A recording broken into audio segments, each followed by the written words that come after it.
The holidays mean more travel, more shopping, more time online, and more personal info in more places that could expose you more to identity theft. But LifeLock monitors millions of data points per second. If your identity is stolen, our US-based restoration specialists will fix it, guaranteed, or your money back.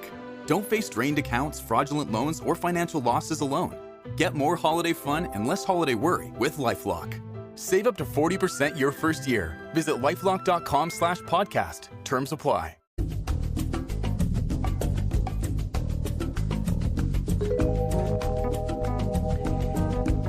Son las 5:32, 1 hora menos en Canarias. Vamos a charlar hoy con un invitado muy especial que tenemos en el territorio negro. Han pasado más de 12 años del mayor atentado terrorista en la historia de España, es el 11M, obviamente, que dejó en nuestra sociedad un dolor y unas heridas enormes causadas básicamente por las bombas de los asesinos, pero también por aquella infame teoría de la conspiración que también se cobró otro tipo de víctimas, pero que fueron víctimas. Hoy Luis Rendueles y Manu Marlasca nos han traído hasta la radio a una de esas víctimas colaterales, digamos. Es el comisario principal Jesús Sánchez Manzano, el hombre que dirigía los TEDx aquel día de marzo del 2004. En este programa, buenas tardes a Manu y a Luis. Hola. Buenas tardes. ¿Qué tal? Lo contamos en este programa hace unas semanas, recientemente, más de 12 años después del 11M, la justicia cerraba definitivamente la causa contra el comisario Sánchez Manzano y archivaba para siempre, esperemos, ¿verdad?, esa teoría de la conspiración infame de la que nuestro invitado se convirtió en auténtica diana. Antes de que hablemos con Jesús Sánchez Manzano, me gustaría que Luis y Manu me contarais desde cuándo le conocéis y cuántos ratos habéis pasado con él charlando. Imagino que un montón, ¿no? Horas, seguramente. Yo le conozco desde, pues yo creo que a raíz de los atentados del 11 de marzo, con la intervención en la comisión parlamentaria, todo eso. Luego se marchó de los TEDx, se fue a una comisaría local aquí en Madrid y ahí tuve oportunidad de hablar con bastante más calma con él, ¿no? Todavía estaba en pie eso de la teoría de la conspiración y bueno, y él es un tipo muy entero, que la ha vivido siempre con una entereza pasmosa, ¿no? La teoría de la conspiración ha dejado más víctimas entre las fuerzas de cuerpo de seguridad del Estado, y gente incluso... recuerdo la mujer de un policía que perdió la vida porque se suicidó. ¿Te acuerdas, Luis? Estoy pensando en otro comisario, en Rodolfo Ruiz. Sí. Su mujer se tiró por la ventana. Eso es. Él dejó la policía. Hace 2 años había una entrevista magnífica en El País hablando con él, que había dejado la policía, y cómo sus propios compañeros le habían quitado el arma para evitar que se suicidara él también, ¿no? Sin embargo, en el caso del comisario Sánchez Manzano, no sé si por carácter, por el apoyo que tiene, siempre hasta de aspecto, hasta físicamente es un tipo muy muy entero, un tipo duro que ha seguido con su carrera. Yo le he visto por allí, por la comisaría de Alcalá de Henares, vestido de comisario de policía y no parecía ser una víctima, desde luego, de la teoría de la conspiración. Comisario Sánchez Manzano, buenas tardes, bienvenido a este programa. Buenas tardes y gracias. Celebro que esté usted aquí, como celebramos hace poquitos días, cuando supimos que finalmente todo era archivado, ¿verdad? Que la justicia cerraba esa causa que nunca entendimos contra usted. Y supongo que respira, comisario, al fin, ¿no? Se terminó para siempre la teoría de la conspiración en España. Sí, ya era hora. Pero lo que debe quedar en la memoria de la sociedad y es el hecho de que existieran las teorías de la conspiración para evitar de que un tratamiento mediático tan nefasto de un atentado como el 11M se vuelva a repetir. Él está aquí, Julia, permíteme decirlo, porque él permaneció muchos años en silencio, rompió ese silencio con un libro que además el beneficio de las ventas se las dedicó íntegramente a la Asociación de Huérfanos de la Policía y tardó 10 años en contar su versión en un libro que se llama Las bombas del 11M. Lo tenemos aquí, Las bombas del 11M, relato de los hechos en primera persona. Por cierto, ¿ese libro aún se puede comprar, comisario? Sí, se puede. ¿Aún está? Vale. Se puede comprar en Amazon, a través de Amazon, y resaltar que los beneficios que se obtengan están donados a la Fundación de Huérfanos de la Policía. Y tardó mucho en escribir ese libro realmente. Yo supongo que usted avisó a su familia, ¿no? Cuando vio cómo se ponían las cosas después del 11M y seguramente hasta que dieron carpetazo hace 10 días, hasta que la justicia dio carpetazo a todo este asunto tan infame, su familia habrá estado a su lado y habrán pasado momentos especialmente difíciles, ¿no? Sí, yo cuando observé cómo transcurrían los acontecimientos me di cuenta el mismo día de que iba a haber una situación complicada y difícil porque había que justificar un comunicado del gobierno que se dio a las 18 horas y sabía que iba a ser yo y la actuación de los TEDx la causa para justificar ese error. Yo se lo dije a la familia, se lo comuniqué y además le comenté que esto duraría hasta la jubilación. Y de hecho, así ha sido, porque me quedan dos años para jubilarme. 2 y años hasta ahora para hemos estado en jubilarse. eso, Madre mía, o sea que ha llegado casi in extremis, ¿no? Que se archive finalmente esa causa. Cuéntenos un poco cuál fue su carrera antes de llegar a la dirección, a ser el máximo responsable de los TEDx, comisario, porque usted empezó en San Sebastián en los años del plomo, años muy duros, muy difíciles, ¿no? Sí, yo entré con 20 años en el Cuerpo Nacional de Policía con la categoría de inspector y fui destinado a San Sebastián en los años de 75 al 80, años muy duros, donde además los de información hacíamos de todo, porque todavía no estaban desplegadas las especialidades de TEDx ni de Geo en toda la geografía, y algunas veces teníamos que hacer algunas tareas pues que se salían un poco de lo que era la investigación y correspondían a los TEDx, que todavía no existían. Después me vine a Alcalá de Henares, estuve 12 años trabajando en distintas áreas policiales. Posteriormente estuve de instructor de expedientes en la división de personal. De allí pasé a ser profesor para la gente para los policías oficiales, subinspectores, para todas las categorías, los que ascendían en la materia de investigación.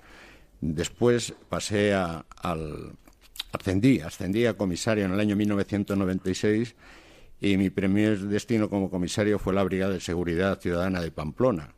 Además, en aquellos años, cuando la conflictividad de la Kale Borroka estaba en el nivel más alto.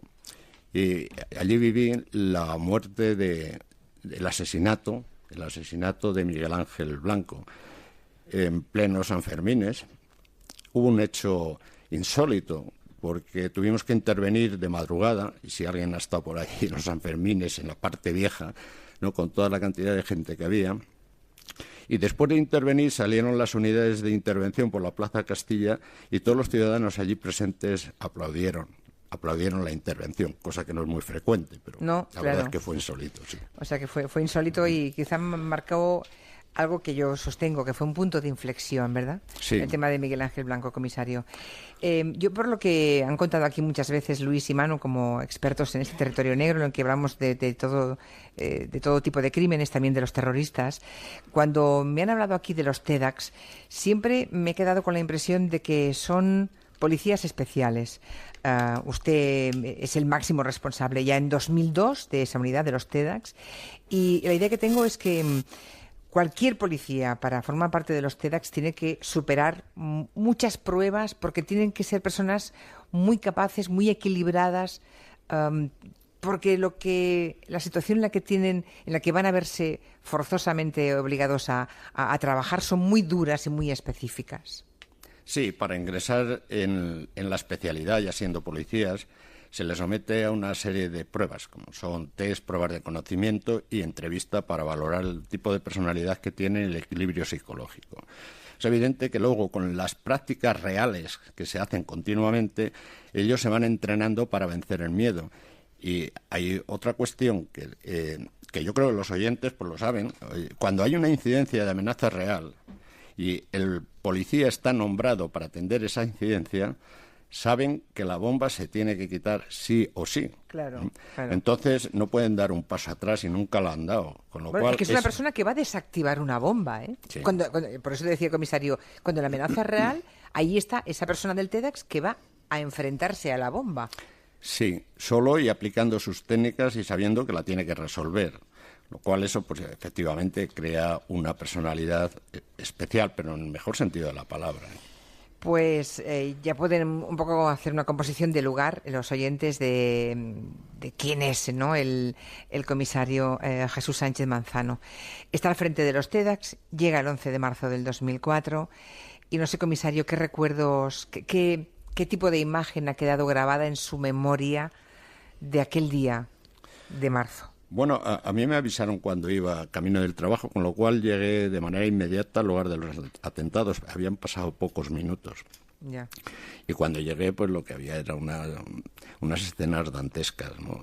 Las que vimos, todos no, pero que usted las vio directamente, pero las primeras escenas sí que se compartieron a través de todos los medios. Luego ya se censuraron aquellas imágenes.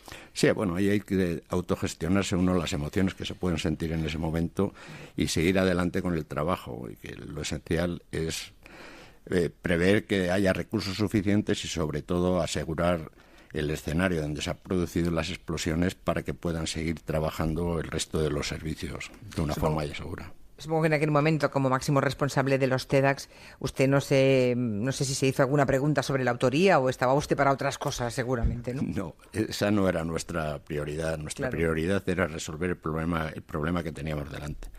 Sí, nos extrañaba la insistencia en preguntarnos sobre la autoría tanto de políticos y políticas que fueron allí al lugar, allí a Atocha, incluso de responsables policiales, cuando en otros atentados pues no había tanto. Nunca preguntaban nada, ya. El caso es que luego, en ese escenario brutal, después del estallido de las bombas, aparecen dos, una en Atocha y otra en El Pozo, que no habían explotado. ¿Por qué se destruyeron esas bombas? No, las bombas no se destruyen. Cuando se encontraron las bombas, los TEDx observaron que en el interior había una sustancia blanquecina, que era el material explosivo que habían puesto los terroristas, y en atención a lo que estaban viendo aplicaron las técnicas que consideraron más adecuadas. Entonces se aplicó una desactivación que se llama disrupción a base de agua, y al aplicarla se explosionaron. Nosotros decimos que se neutralizan. Ya. O sea, lo que hicieron ustedes es, obviamente solo faltaría dejar que explotasen las bombas, intentar de manera controlada desactivar esas bombas explotándolas, ¿no? Sí, así se hizo. Y de madrugada es cuando, un poco más tarde, aparece la famosísima mochila de Vallecas, que es el gran pilar de la teoría de la conspiración, ¿no? Esto fue la misma madrugada de aquel día. Sí, tenía un interés especial la bomba de Vallecas porque en ella se encontraron todos los datos que luego posibilitaron la investigación. Los TEDx nada más llegar observaron que también tenía la sustancia blanquecina como aquellas que se habían visto en Atocha y en El Pozo, sí. Y entonces la trasladaron a un parque y allí se consiguió desactivarla. Ya. Con el explosivo se confirmó ya que era goma de seco y los detonadores eran similares a los que habían aparecido en la furgoneta Kangoo, furgoneta que fue hallada próxima a la estación de Atocha de Alcalá de Henares y que habían utilizado los terroristas, y la policía la encontró a las pocas horas. Es que la verdad es que la policía, la investigación policial fue a una velocidad que es para sacarse el sombrero de todos, Manu y Luis.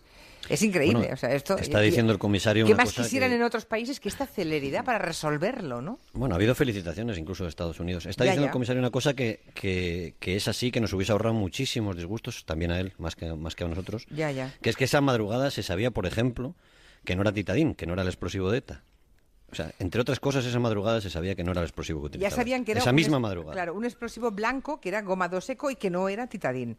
Y dirán ustedes, ¿dónde está la importancia? Si hubiera sido titadín, todo el mundo se lo hubiera adjudicado a ETA. Era eso, ¿no, comisario? Sí, esa era la clave, ¿no? Ya. Pero los TEDx inmediatamente descartaron el titadín porque el titadín es rojito, de color rojizo. Y esto es blanco, era blanco. La goma era blanca, o sea que lo descartaron desde el principio. O sea que el trabajo de todos los hombres del TEDx fue fundamental para esclarecer con esa rapidez los atentados. Desde las primeras horas ya se apuntaba a la autoría yihadista por todo lo demás que apareció. Y sin embargo ustedes iban viendo cómo el gobierno, una y otra vez, se empeñaba en apuntar hacia ETA como autores de la masacre. O al menos no la descartaban del todo, ¿no? Bueno, nosotros en los primeros momentos, yo diría que el primer día, sobre todo el día del atentado, incluso al día siguiente, apenas teníamos conocimiento de lo que se estaba hablando por los medios de comunicación y por los políticos. Sí que cuando nos hacían algún comentario de lo que decían, nos sorprendíamos de que todavía se siguiera atribuyendo a ETA. Es el famoso comunicado que decía el comisario de las 6 de la tarde diciendo que ETA era el responsable de los atentados, ¿no? Sí, claro. Pero entonces, claro, en ese momento es donde usted sí que debe tomar conciencia, ¿no? Comisario Sánchez Manzano, de que algo está pasando.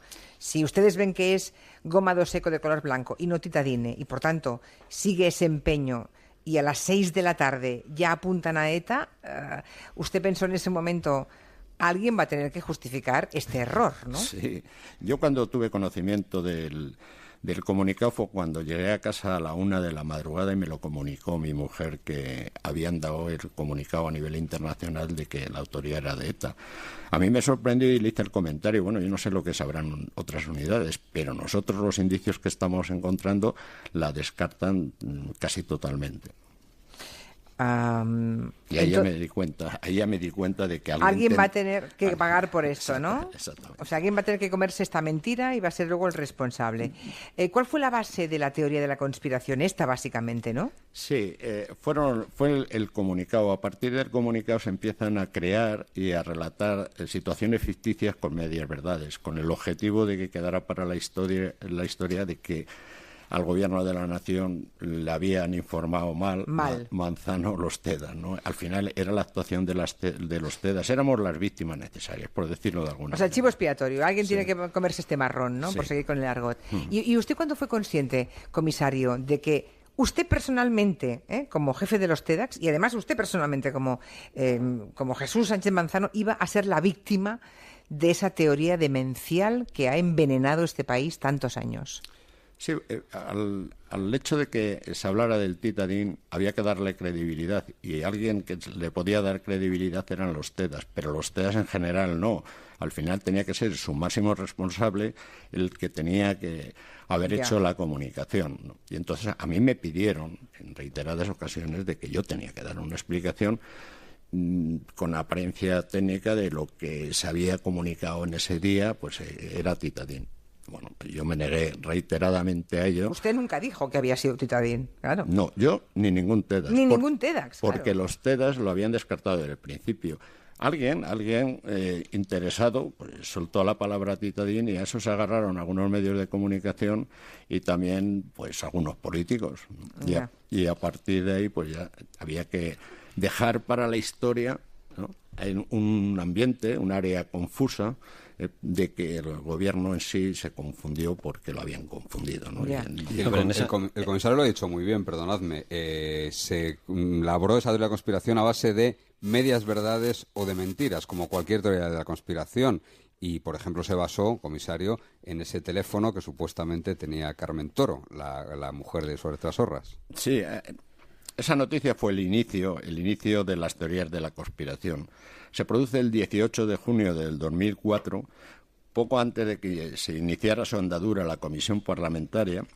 Un periodista que hace 2 meses fue despedido de su periódico publicó de que Carmen Toro, que era la esposa del principal suministrador, que al final fue condenado, el suministrador de los explosivos, tenía mi teléfono. Imagínense qué bomba, claro. O sea, la mujer del principal implicado tiene el teléfono del jefe de los TEDx. Eso se publicó en portada, además. En primer titular, como primer titular. Luego se dio cuenta portada. que se llamaba, tenía un Manzano en la lista. El propio periódico lo desmintió, pero es igual, ahí siguió, ¿no?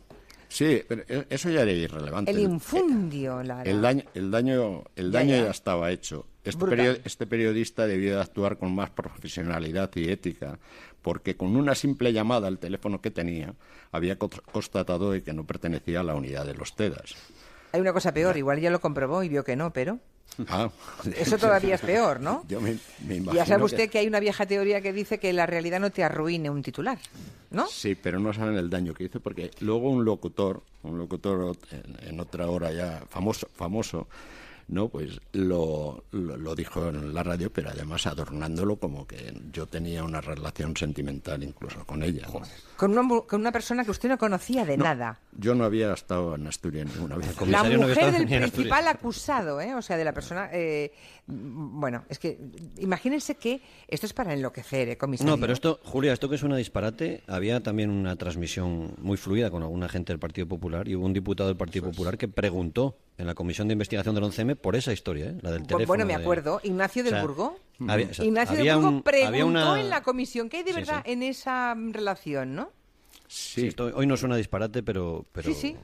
Pero había mecanismos poderosos que funcionaban casi sincronizados, ¿eh? No fue la peor barbaridad que tuvo que escuchar el comisario, ¿eh?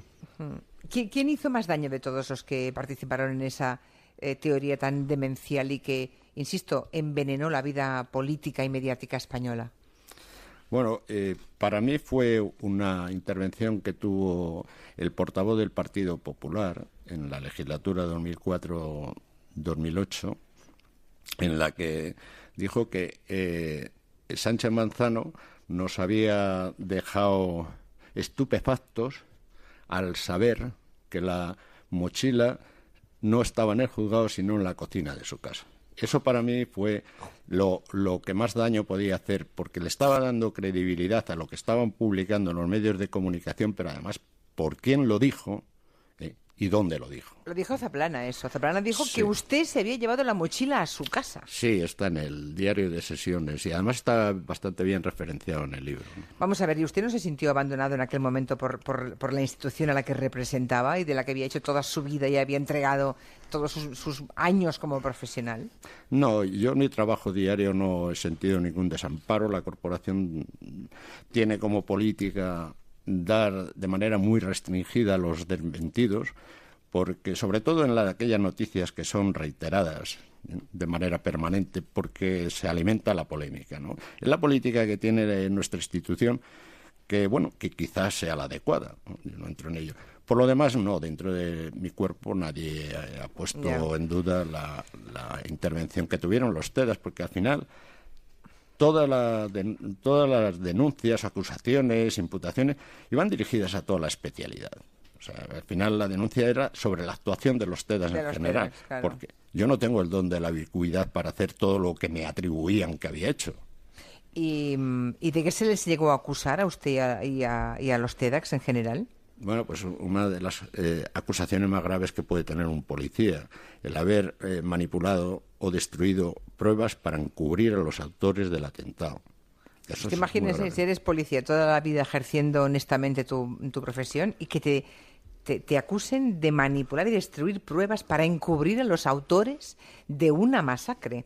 Lo que es la vida, porque la juez que aceptó esa denuncia contra usted, Coro Cillán, y que además alimentó esa teoría de la conspiración. No sé si sabéis alguna cosa de ella, Luis Sí, y Manu. Nosotros en Interview sacamos un reportaje sobre ella. Estaba durmiendo en una estación de autobuses en Madrid, en la Plaza de Castilla.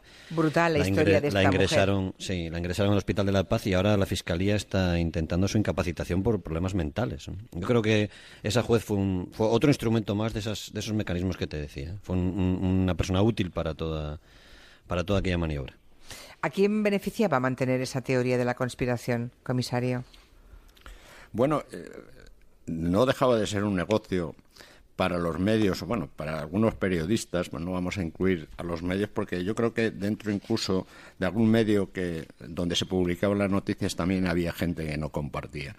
Aparte del negocio que podía suponer el hacer publicaciones reiteradas sobre un tema que estaba crispando y dividiendo a la sociedad y tenía su sensacionalismo, beneficiaba también al objetivo del que hemos hablado, que es el principal, era confundir a la opinión pública en ese error que tuvo el gobierno y en explicar por qué lo tuvo. Y no sé, el fiscal general del Estado no hizo nada. Se decían barbaridades sobre usted, sobre la policía, y nadie les echó una mano en aquel momento. No solo sobre la policía, se cuestionó prácticamente todo el sistema. Todo el sistema, sí, exactamente. Sí, en mi opinión puedo ser... El CNI, la Guardia Civil, todo, la justicia, todo, sí, sí.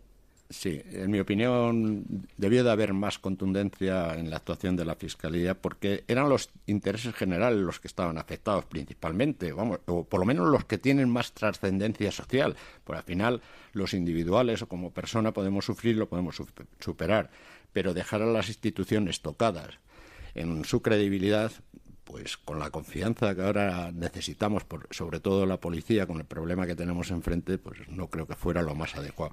Faltó ahí un poco de ética y profesionalidad. Por los medios lo que tienen que tener también es una finalidad, o buscar una finalidad pedagógica para que la opinión pública esté informada y haga piña en las situaciones difíciles y complicadas como los atentados. Y luego hay que decir, en honor de otros periodistas, que algunos perdieron su trabajo en algunos medios precisamente por no querer, bajo ningún concepto, traicionar su deber de informar debidamente y con rigor, por no querer secundar el tema de la conspiración, ¿eh? O sea, ha habido de los dos extremos. La gente, sí me gustaría mencionar la gente de Diario ABC, ¿eh? Eso es. Claro. Y acabaron perdiendo su empezando puesto. por su director, Zarzalejos. Zarzalejos, que perdió el trabajo por eso, ¿eh? Porque no quiso sumarse a esa infamia. Sí, la gente del periodismo de investigación de ABC, que les llamaban tontos y que incluso el periódico cayó en ventas porque el diario El Mundo, que era el que llevaba la otra bandera, subió en ventas de forma formidable en todos aquellos años, ¿no? Quiero decirlo porque hay oyentes que dicen menuda bazofia de periodismo. No. No, hubo gente que no como quiso en todas pasar por ahí. partes, buenos, hay gente buena, regular y mala. Y hubo gente que luce galones desde aquella época, como sí, Zarzalejos, Cruz Morcillo, Pablo Muñoz, sí, mucha efectivamente, gente que lo ha pasado muy mal también para seguir ejerciendo de periodistas y que algunos han sido, por eso, expulsados, ¿no? Echando la vista atrás, comisario, ¿actuaría usted de la misma forma? ¿Cometió algún error que si ahora pudiera intentaría corregir? Bueno, errores siempre se cometen, pero fueron errores sin trascendencia y además se subsanaron en la instrucción sumarial, en la instrucción del sumario. ¿Haríamos lo mismo? Sí. Haríamos lo mismo si pudiéramos volver atrás, porque se hizo la actuación por parte de los TEDAS, yo no voy a decir perfecta, pero se hizo muy bien. La prueba es de que cuando íbamos a algunos foros a distintos países europeos, incluido Estados Unidos, la felicitación era de manera permanente y el auditorio al final se llenaba para escuchar cómo habíamos intervenido e investigado el atentado desde el punto de vista de TEDAS, ¿no? Conmigo iba un técnico que explicaba las cuestiones técnicas y yo lo que explicaba era la dirección y gestión de la incidencia, que es lo que corresponde al comisario jefe. 10 años tardó el comisario Sánchez Manzano en escribir ese libro, Las bombas del 11M, 10 años dando todos los beneficios a huérfanos de la policía. Hoy decide hablar porque está hablando de hechos que ya forman parte de la historia y celebramos, comisario, que la justicia archivase hace unos días, y aquí lo dijimos en voz alta y creo que muy clara, que al menos pueda usted jubilarse en paz. ¿Qué le dijo su mujer y su familia el día que finalmente la justicia dio carpetazo? Bueno, se alegraron mucho, por supuesto, porque al final han sido los que se han llevado la peor parte. Son los que más han sufrido porque yo, al final, sabiendo lo que haces, teniendo la conciencia tranquila, pues bueno, gestionabas bien la situación, ¿no? Y sobre todo la situación interna.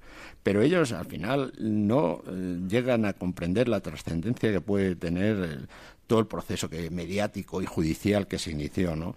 La peor parte se la llevó mi mujer y han sido los pilares fundamentales. Mi familia es el pilar fundamental para superar situaciones de estas. Pues desde aquí le enviamos un abrazo a su mujer. Por aquí está, ¿eh? Está aquí al lado del comisario. Ah, muy bien. Creo que además es oyente nuestra, ¿verdad? Algo me han dicho. Sí, es la cadena que siempre llevamos puesta. Muchísimas en la radio gracias. o en casa. Comisario Sánchez Manzano, gracias de verdad por acompañarnos hoy. Gracias a ustedes. Gracias. Son las 6:05.